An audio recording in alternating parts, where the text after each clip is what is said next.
Alléluia. Saint-Esprit, parle-nous par ta parole. Amen. Alors, ce matin, nous allons commencer une nouvelle série qui fait suite à celle que nous venons de terminer. Donc, j'ai parlé des 7 influences de l'onction. Donc, je serai toujours dans la dimension de l'onction, mais je vais toucher à partir de maintenant la consécration. Amen. La consécration. On va parler un peu plus de consécration à Dieu. Comment on en a parlé pendant ce Pâques, mais on va rattacher la consécration et puis l'onction. Alléluia. Quelqu'un donne un bon amen. Quelqu'un donne un bon amen. Alors, on va ouvrir nos Bibles et lire les passages suivants. On va lire les passages suivants. Le premier, c'est dans le livre de Luc, l'évangile de Luc, chapitre 4. Il est dit au verset 13.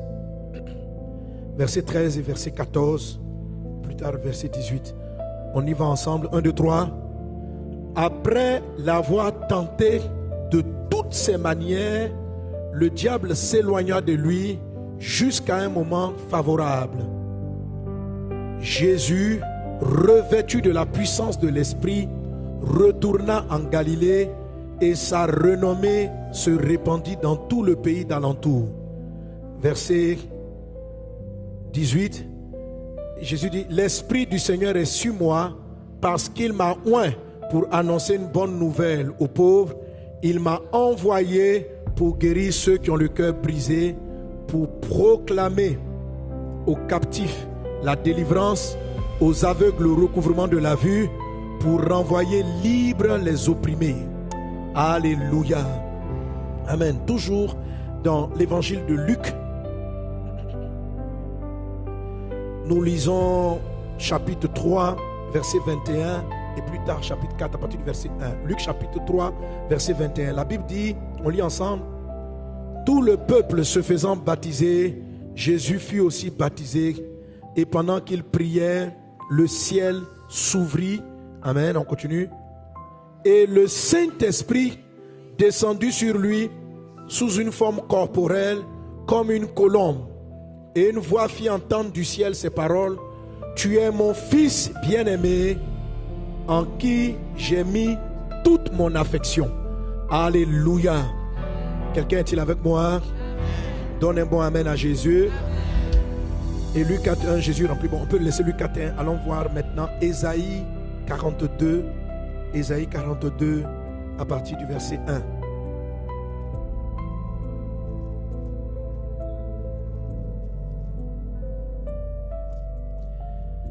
La Bible dit là, on y va encore, on lit ensemble, 1, 2, 3. Voici mon serviteur que je soutiendrai, mon élu en qui mon âme prend plaisir. J'ai mis mon esprit sur lui. Dis avec moi: j'ai mis mon esprit.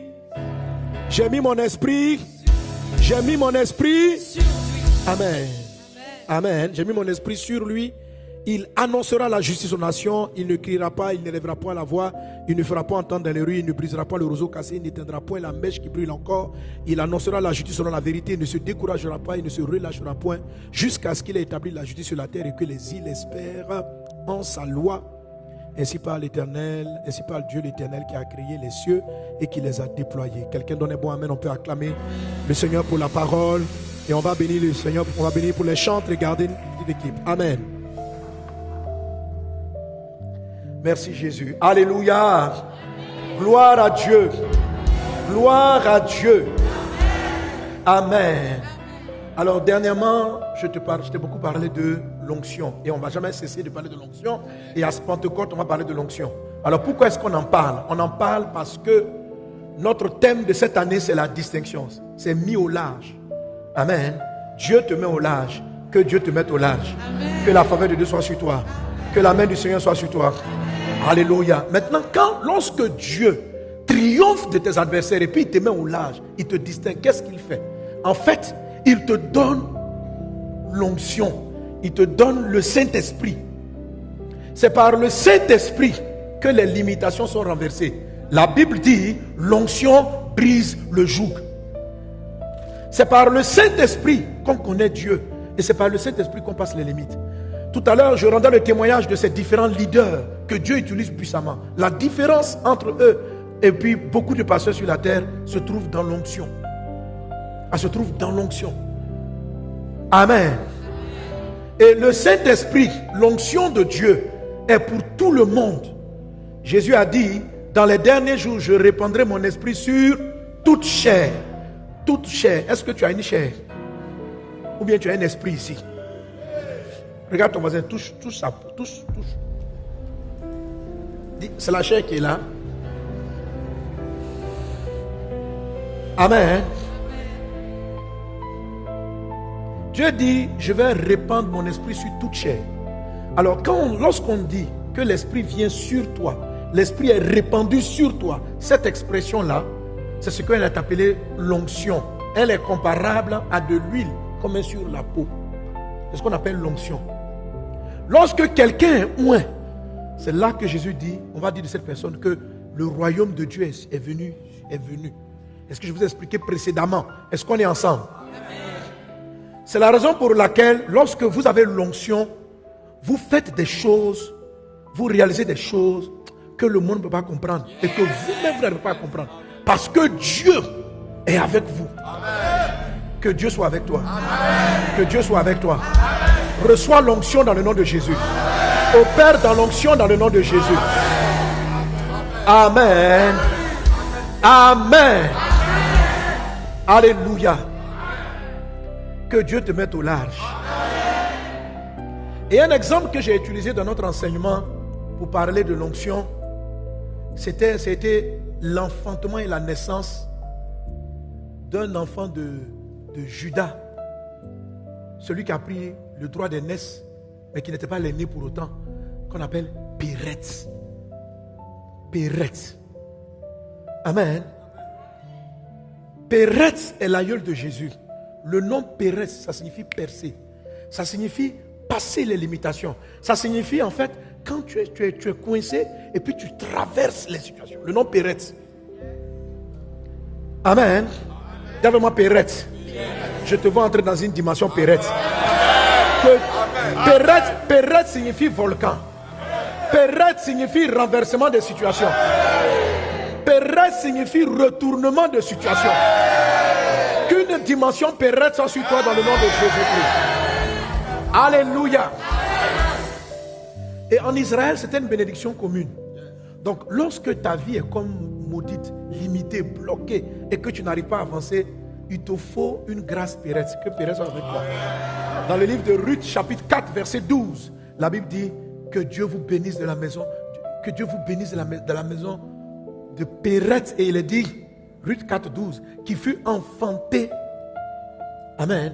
Puisse la postérité que l'Éternel te donnera de cette jeune femme rendre la maison semblable à la maison de Péretz, qui fut enfantée à Juda par Tamar.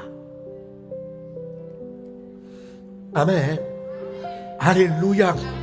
Que Dieu t'accorde cela au nom de Jésus. Le nom Péretz signifie volcan. Ça signifie qu'il est sorti brutalement. Je te vois rentrer dans cette saison 2026. Mis au large, percée surnaturelle, progression surnaturelle, faveur surnaturelle. Je suis en train de te bénir dans le nom de Jésus. Je suis en train de déclarer des choses sur ta vie. Je suis en train de prophétiser, mais je ne sens pas que tu es en train de prendre ma prophétie. Je suis dans une dimension de déclarer une percée surnaturelle dans ta vie, dans le nom de Jésus. Alléluia. Amen. Et la Bible est très intéressante parce qu'elle dit que Dieu vous bénisse de la bénédiction de Péretz. En résumé, il dit, mais pas n'importe quel Péretz. Le Péretz qui a été enfanté par Judas, de la femme qu'on appelle Tamar. Ça vous amène à savoir quelle est cette histoire de cette fameuse Tamar. Et là, il faut aller jusqu'en Genèse chapitre 38. Et c'est là qu'on nous raconte l'histoire de la naissance de Péretz. Péretz enfanté par Tamar. Il y a un monsieur qu'on appelle Judas. Judas représente la louange à Dieu. Ça représente la grandeur de Dieu.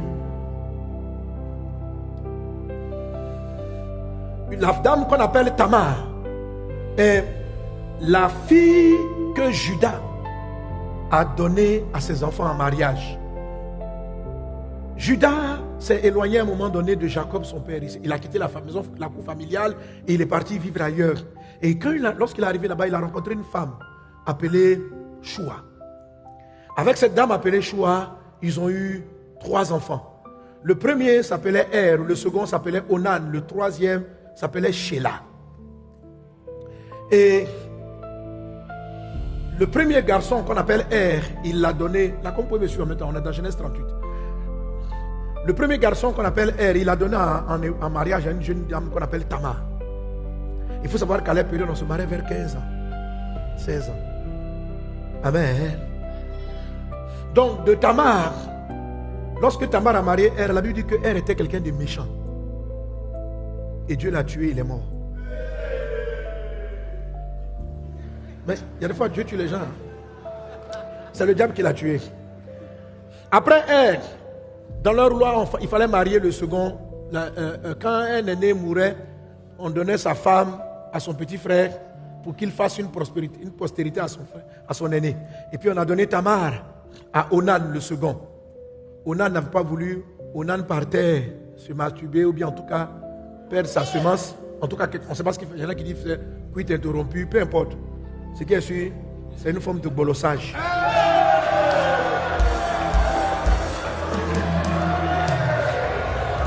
Et la Bible dit, Dieu n'a pas aimé cela et Dieu l'a fait mourir. Quand Dieu l'a fait mourir, Judas a eu peur. Judas a eu peur. Judas dit quoi? Cette femme-là, c'est une porte-malheur. Mon aîné s'est marié avec elle, il est mort. Mon deuxième s'est marié avec elle, il est mort. Il me reste un troisième, je ne peux pas lui donner le dernier. Mais il ne savait pas comment faire. La loi obligeait à ce qu'il donne Tamar à Sheila. La loi l'obligeait. Il dit, bon, comment il va faire? Alors il dit à Tamar, va, demeure veuve dans la maison de ton père. Il dit, il faut demeurer veuve. Il faut demeurer.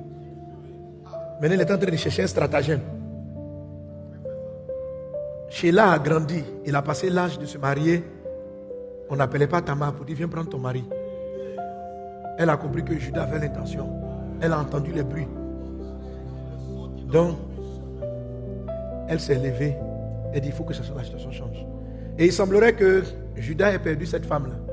Choix, il semblerait. Parce que la phrase est bizarre. C'est comme si elle avait perdu la fille de Choix. Bon, la phrase est un peu étrange. Ok? Donc, lorsqu'il arrive, dans la région, la femme apprend cela. Tamar apprend cela. Elle va se déguiser en une prostituée. Et elle arrive, elle se met sur le chemin. Judas va venir, va voir. Il va la demander, comme il la prenait comme une prostituée. Il va vouloir aller avec elle. Elle dit, tu peux payer combien? Il dit, je vais te donner un chevreau. Elle dit, ok, mais là, tu n'en as pas sur toi. Qu'est-ce que tu me donnes en garantie? Il dit, mais choisis la garantie, ma petite. Elle dit, je vais un cachet, cordon, bâton. Dis avec moi, cachet, cordon, bâton. Dis encore avec moi, cachet, cordon, bâton. Une fois de plus, cachet, cordon, bâton. Le Saint-Esprit vient sur toi, le cachet, le cordon, le bâton. C'est ce qu'il te faut, cachet, cordon. Si tu veux percer, cachet, cordon. Si tu veux enfanter les perrettes, cachet, cordon, bâton. Amen. Le cachet, le cordon, le bâton, je vous ai dit que c'est ce qu'on appelle les trois présences de Dieu. C'est des choses qu'il faut trouver avec Dieu. Le bâton, c'est la face de Dieu. Le cordon, c'est la parole de Dieu. C'était les 2 premiers enseignements de l'année. Maintenant, le cachet, c'est le Saint-Esprit. C'est la touche de Dieu. C'est le Saint-Esprit. Pourquoi c'est le Saint-Esprit? Car dans les évangiles, dans les épîtres, il est écrit, vous avez été cachetés ou bien scellés du Saint-Esprit. Le cachet, c'est la preuve que Dieu est sur quelqu'un. C'est ce cachet-là. Le cachet de Dieu. Et lorsque Tamar a récupéré ces 3 choses, je vous ai dit qu'il vous faut les 3. Ne soyez pas quelqu'un qui cherche simplement l'onction sans chercher le cordon, c'est-à-dire la parole. Ne cherchez pas comment qui vit avec la parole sans chercher le bâton, c'est-à-dire la face de Dieu. Cherchez les 3 à la fois. Cherchez sa face, cherchez sa parole, cherchez l'onction. Cachet, cordon, bâton. Dis avec moi. Ça fait CCB. Que le cachet soit avec toi au nom de Jésus. Amen. Gloire à Dieu. Le cachet de Dieu. Le cachet de Dieu. Lorsque j'enseignais là-dessus, je vous ai dit que je me souviens la valeur du cachet. en train de travailler au cabinet. Mon patron est venu m'appeler. Il m'a fait une feuille de mission. Il me dit, tu vas en mission. Et il m'a expliqué tout ce qu'on avait à faire. Il m'a donné toutes les garanties. C'est lui qui m'a parlé. Et puis à un moment donné, il me dit, bon, va, corrige, reviens, je vais mettre le cachet. Je vais signer. Et quand je vais au bureau, je finis de rédiger tout ça. Je retourne vers son bureau. Il est occupé en réunion. Et j'attends. La mission était urgente. On devait partir le lendemain matin. Mais tant que je n'avais pas le cachet, la mission ne pouvait pas être active. J'avais la parole du patron, mais je n'avais pas sa signature sur le document. Normalement, les trésoriers devaient me donner les frais de mission quand je devais leur présenter la signature. Mais les trésoriers ne peuvent pas me donner les frais de mission. Quelle que soit la mission que Dieu vous a donnée face à face, si Dieu te dit que je te oins et je vais t'envoyer prêcher aux pauvres, il va t'envoyer les ressources, non? Mais s'il n'y a pas le cachet, le trésorier ne peut pas savoir. Tu as beau t'asseoir face à face avec Dieu. Et puis Dieu va te dire, ma fille, je t'ai choisi pour aider les pauvres. Je t'ai choisi. Ça, c'est ce que mon patron me disait lorsque j'étais face à face à lui dans le bureau. Mais cette parole, je sais que ça vient de lui, mais elle n'engage aucun autre collaborateur du travail parce que eux, ils vont regarder les textes et ils vont regarder est-ce qu'il a cacheté, est-ce qu'il a signé. C'est alors qu'ils se mettent à exécuter. Un chrétien, tu as beau entendre la parole de Dieu, Dieu peut te dire tout ça. Si tu as le cordon, mais que tu n'as pas le cachet, ça n'engage personne d'autre. C'est le patron qui dira, tu sais que je t'ai dit ça. Je t'ai dit cela. Mais le cachet, c'est ce que Dieu met sur votre vie qui mobilise l'environnement. La parole de Dieu vous mobilise vous seul. La face de Dieu vous mobilise vous seul. Le cachet de Dieu commence à mobiliser l'extérieur. Un chrétien qui n'a pas le cachet dans ce qu'il fait, ça ne va pas marcher. Les démons n'ont pas peur de toi. Tu dis, mais c'est Dieu qui m'a parlé. Mais qu'est-ce qu'il prouve? Tu dis, mais je t'ai dit, j'étais avec lui dans une intimité particulière. Il dit, on dit, où est le cachet? Où est le cachet? On ne remet pas en cause le fait que Dieu t'ait parlé. Combien de personnes sont là et disent, Dieu m'a dit. Dieu m'a dit. Et puis rien ne se passe. Dieu m'a dit, commence cette usine. Et rien ne se passe. Et puis l'usine tombe. Parce que j'ai prié, j'ai eu un rêve, j'ai eu un songe. Je me voyais en train de commencer un commerce de ceci. Ma fille, Dieu t'a parlé. Ce n'est pas que c'est le diable. Mais tu n'as aucun cachet. Aucun cachet. C'est-à-dire que tu as pris l'ordre de mission et puis tu es parti travailler et tu as oublié de revenir pour qu'ils mettent le cachet là-dessus. Tamar a demandé, elle demande à quelqu'un comme gage. C'est étrange, non? Si elle avait son sceptre, le bâton là c'est le sceptre. Un sceptre est unique. Un bâton, le bâton royal, il est unique. Les gens taillent d'une certaine manière. Si tu vois le sceptre du roi de l'Indénier, c'est différent de l'autre sceptre. C'est pas les mêmes, ils n'ont pas les mêmes cannes. La reine d'Angleterre, le roi d'Angleterre, il a une canne particulière. Donc quand si quelqu'un te donne son bâton, son sceptre, c'est qu'il s'est déjà donné. C'est comme une signature. Mais elle dit, je veux le bâton. Je veux ta corde. Je veux ton cachet. Amen. Beaucoup de personnes ont eu, vous avez eu des songes, des visions. Dieu vous a parlé, Dieu vous a apparu, Dieu vous aime, Dieu t'a choisi. Tu es la personne que la terre a. Il dit, je t'ai choisi pour aider, je t'ai choisi. Il a fini de te dire cela. Écoutez, ma mission devait commencer le lendemain matin. On devait être à l'intérieur du pays, rencontrer le préfet à une certaine heure. Mais mon patron était en réunion. Les agents qui devaient partir avec moi étaient mobilisés. Mais je ne pouvais aller ni retirer la voiture de service parce qu'il fallait son cachet, ni retirer les frais d'émission, ni démarrer. Et sa réunion a duré. J'ai dit à la secrétaire, on va aller se reposer parce qu'on doit prendre la route très tôt. Quand elle va dire à Sanogo d'attendre. On a dû attendre jusqu'à minuit, 1h du matin. Jésus a dit, je vous envoie prêcher ma parole, mais ne quittez pas Jérusalem. Jusqu'à ce que vous ayez le Saint-Esprit. Ça veut dire mon cachet. Et vous serez mes témoins. Sans le cachet, tu as la parole, mais tu ne peux pas opérer. Quel que soit le temps que ça va te prendre. Écoutez, le truc c'est qu'il y a trop de choses que vous entreprenez sans le cachet. Vous cherchez le bâton, le cordon, sans le cacher. Le cacher, c'est le Saint-Esprit qui vient sur toi. Et la Bible dit quoi? La Bible dit quoi? Ésaïe 42, verset 1, Dieu dit ceci. Voici mon serviteur que je soutiendrai, mon élu en qui mon âme prend plaisir. J'ai mis mon esprit sur lui. Quand on dit on a mis le Saint-Esprit sur toi, là, ça veut dire on t'a cacheté. Amen. Ce passage signifie qu'il y a des personnes qui servent Dieu, mais que Dieu ne soutient pas. Ésaïe 42, verset 1, voici mon serviteur que je soutiendrai. Voici mon serviteur que je soutiendrai. Ça veut dire, on a envie de dire à Dieu, donc il y a d'autres serviteurs que tu ne soutiens pas. Il dit oui, il y a des gens qui prêchent que je ne soutiens pas. Il y a des gens qui balaient l'église que je ne soutiens pas. Il y a des personnes qui font des aides sociales que je ne soutiens pas. Il y a des personnes qui vont aider les pauvres que je ne soutiens pas. J'ai dit, mais tu ne les soutiens pas, pourtant ils sont en train de faire ton œuvre. Il dit, je n'ai pas mis mon esprit sur eux. Mais c'est toi qui leur as dit. Si, c'est moi qui leur ai dit. Mais pourquoi tu ne les soutiens pas si tu as envoyé ta parole? Non. Ils n'ont pas eu la patience d'attendre le cachet. Ils n'ont pas trouvé que c'était important d'avoir le cachet. Ils ont sous-estimé la valeur du cachet. Ils ont dit, si j'ai le bâton, si j'ai le cordon, c'est suffisant. Non. Cachet, cordon, bâton. Cachet, cordon, bâton. Cachet, cordon, c'est ce qu'il te faut. C'est ce qu'il te faut. Faut pas chercher le bâton seulement. Faut pas chercher le cordon seulement.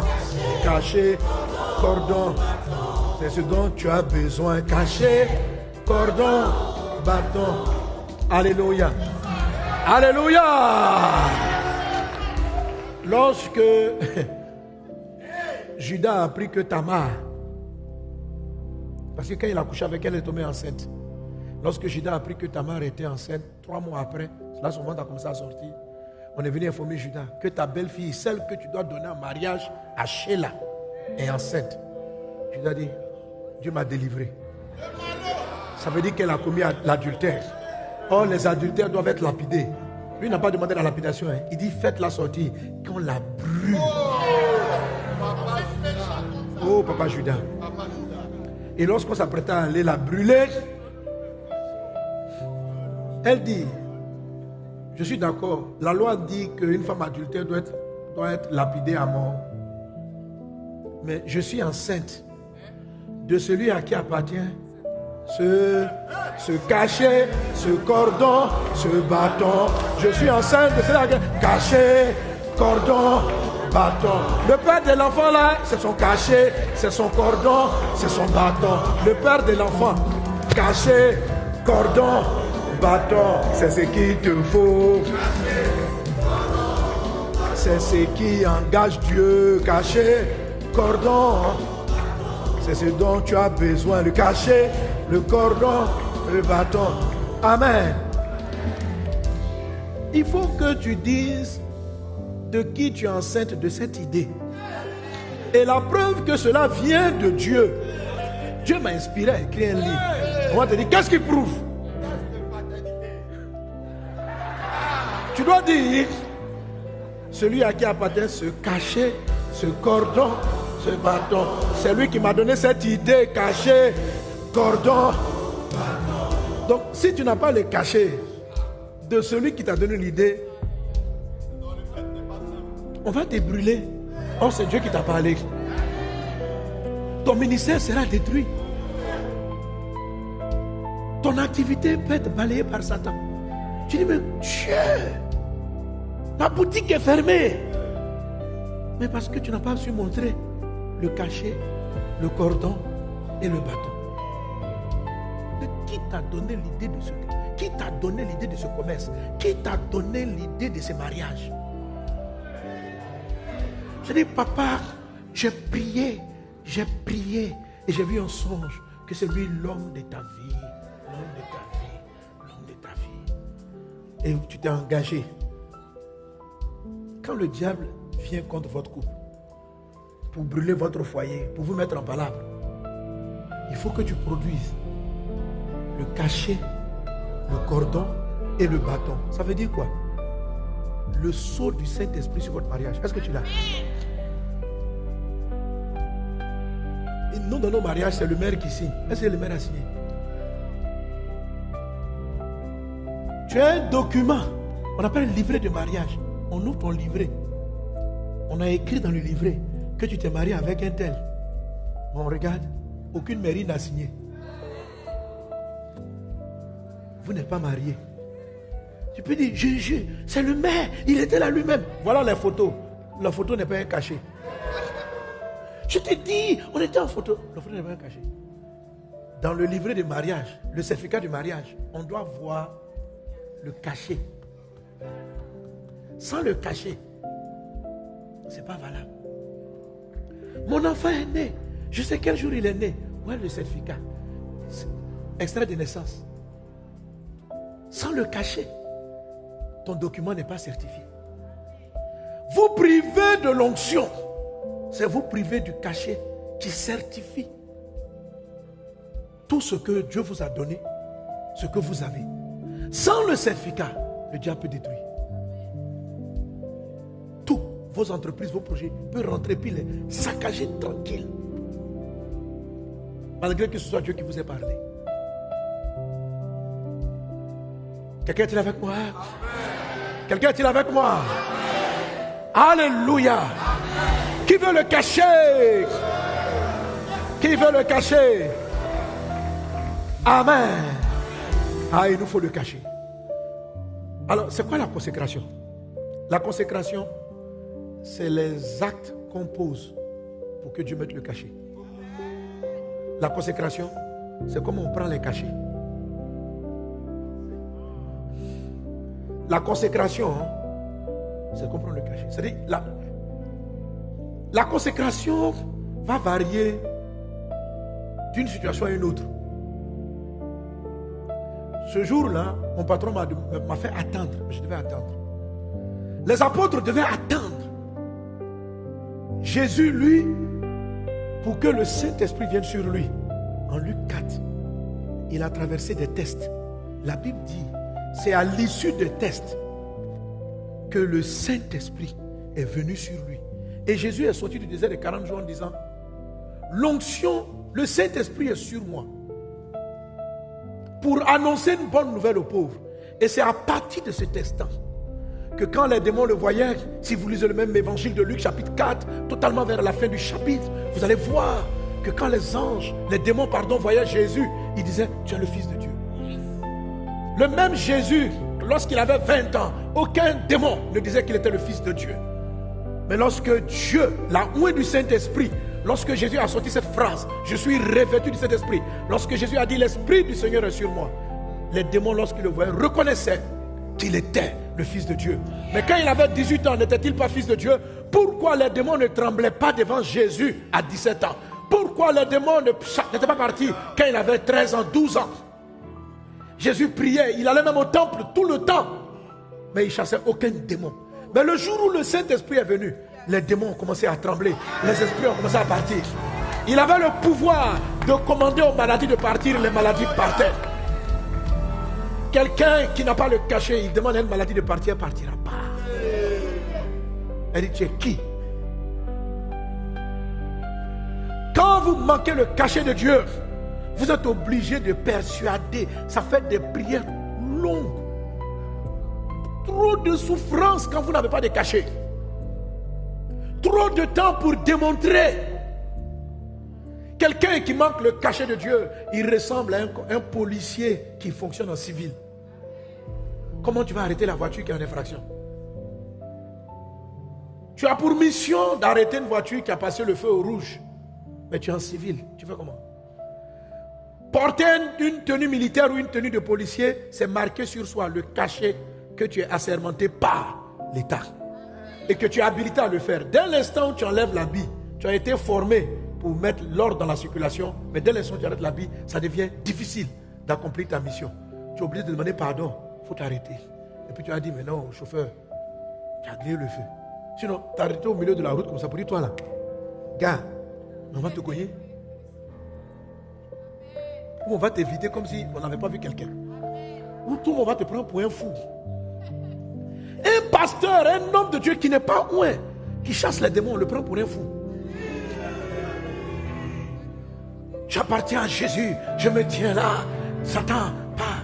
Vous ne pouvez même pas bien chasser les démons dans votre maison sans onction.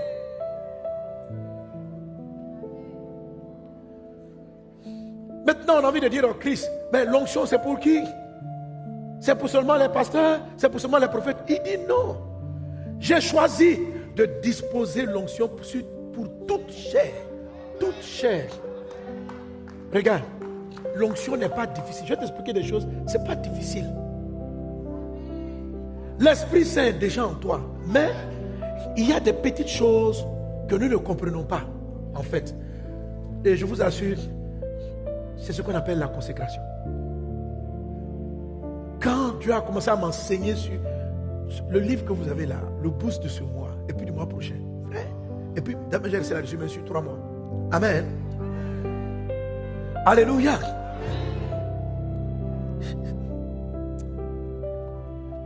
C'est-à-dire, en fait, même j'ai donné les cours à l'académie sur la consécration. Mais avec ce que tu es en train de me dire là, vraiment, il y a une onction fraîche qui vient de renouveler les choses. Alléluia. Alléluia. Amen. Qui vient de renouveler les choses. J'avais jamais entendu ça. Je ne l'avais jamais entendu. Et l'Esprit a commencé à me faire comprendre. Il m'a dit, mais regarde la vie de Jésus. L'onction s'est manifestée dans sa vie en 3 phases, 3 grandes phases. Et ça te parle des 3 phases de l'onction. Ou bien, si tu veux, mais rattaché à 3 phases de consécration. Amen. Amen. Alors, je viens de te dire que le cachet de Dieu, c'est lorsque l'Esprit Saint vient sur toi. C'est pas ça? À un moment donné, la Bible dit que quand Jésus est sorti du baptême, l'Esprit Saint est venu sur lui, sous la forme d'une colombe. Et Dieu a déclaré ceci: celui-ci est mon fils bien-aimé. Il y a une onction sur la première phase qui est